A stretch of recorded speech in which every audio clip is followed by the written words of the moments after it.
कथा आती है कि एक बार नारद जी और गरुड़ जी दोनों को अपने ऊपर अभिमान हो गया कि हमसे बड़ा कोई भक्त नहीं है।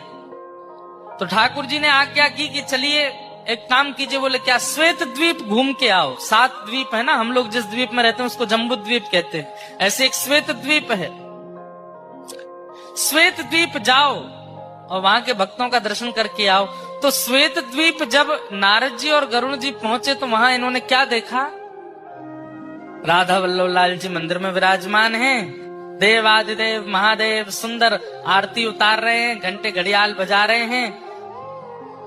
कार्तिकेय जी और श्री गणपति जी सुंदर भोग सामग्री उठा उठा करके ला रहे हैं, राधा वल्लभ जी के सन्मुख पधरा रहे हैं। पार्वती जी सुंदर सामग्री सिद्ध कर रही हैं और लाखों की तादाद में वैष्णव खड़े होकर के राधा वल्लभ जी का दर्शन कर रहे हैं। महादेव मुख्य पुजारी बन करके राधा वल्लभ जी की सेवा कर रहे हैं श्वेत द्वीप में। दूर खड़े होकर के नारद जी और गरुड़ जी इसका दर्शन कर रहे थे। जैसे ही आरती पूरी हुई, आरती के बाद कपाट बंद हुए। कपाट बंद होते ही जितने दर्शनार्थी थे सब मूर्छित होकर गिर पड़े। केवल 2 खड़े रह गए। कौन? नारद जी और गरुड़ जी। अब ये दोनों एक दूसरे को चेहरा देखें, ये क्या हुआ? ये सब एक साथ मूर्छित हो गए। सबके पास जाकर के श्वास देखी, नब्ज देखी तो सबके प्राण जा चुके हैं। तो घबरा गए नारद जी, बोले ये क्या हो गया? थोड़ी देर में शंकर जी फिर आए और फिर से जैसे ही कपाट खोले, कपाट खुलते सब पुनः जीवित होके खड़े हो गए। नारद जी ने जाके शंकर जी को प्रणाम करके कहा, भगवान ये कैसी लीला?